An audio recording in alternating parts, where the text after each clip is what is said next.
Dave. That's right, Tara, and I had a chance to speak with that homeowner this evening. He says he's lived in that house for the past 20 years and 8 years ago decided to buy a gun. Now he's taken some lessons on how to handle that firearm, and today those lessons were put into action. I had to do what I had to do to save my life. Maso Jackson awoke around 4:30 Tuesday morning to a man pounding on his door and yelling. Parts of the encounter captured on his Ring doorbell camera at his home on Salem Street on Detroit's west side. Talking about somebody owe him some money or something. I say, ain't nobody owe you no money. I don't know what you talking about. Jackson says he tried to reason with the man from inside his house. He wouldn't leave, so I dialed 911. While he waited for police, he said things escalated from there. He went around the window back there and bust that window out. Fearing the destruction wouldn't stop, Jackson then armed himself. Came outside and said, "Man, you gotta leave. You can't be doing this. You can't be doing this. So you gotta leave." So he had his gun. He had reached for his gun. He pulled his gun out, and I had to defend myself. So I had to shoot him. I did because of that.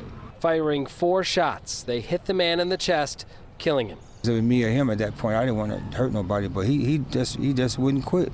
When police did arrive, Jackson says he followed their orders, led away in handcuffs for questioning. He threatened to kill me. Knowing he was a lawful gun owner and also aware that police had an investigation to do. You know, I'm like shocked this guy wouldn't leave, and he tried to kill me, and so I didn't do nothing to the guy. You know, I'm like, that's a part that was kind of sad. Hopeful that the law would be on his side once police heard his story. You can't help but defend yourself. You ain't got no choice but to. And sharing his story with us, hoping that someone might take away a lesson or two from his encounter. You got to be on guard. You got to be prepared. You can't just let people run you over, hurt you, and don't do nothing about it. You got to defend yourself.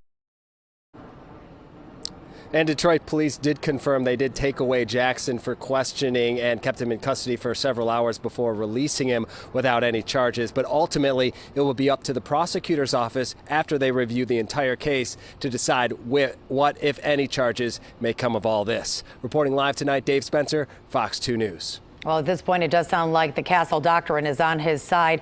Dave, did the homeowner say whether he recognized the suspect, if he knew the suspect? Yeah, I did have a chance to ask him that question. He says he did recognize him. He didn't know him. He said he'd seen him in the neighborhood before, was familiar with him, but had no relationship with him. It was obviously unclear from the pounding and the yelling that was going on what exactly this person was after. Obviously, he did what he needed to do, in his opinion, to defend himself. We'll see what the prosecutor has to say. Dave, thank you.